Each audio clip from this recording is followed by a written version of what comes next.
Hi everybody, welcome back to our channel. I am back with a new tutorial. In this video, I'm going to talk about or show you the procedure on how you can fix Uber login error.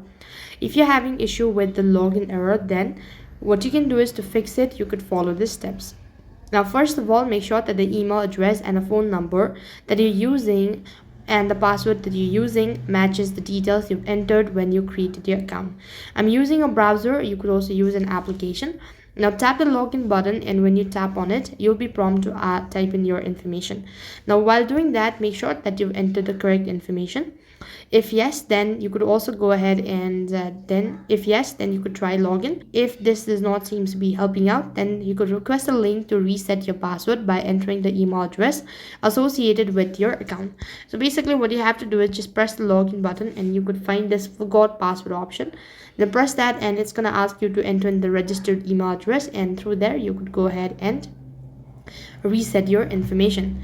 And likewise, that is also not helping you out, then you can also try clearing your cache.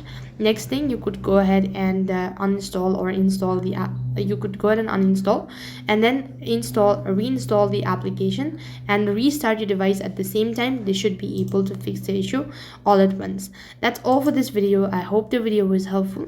Make sure to like, share and subscribe to our channel. Thank you for watching. See you in the next video.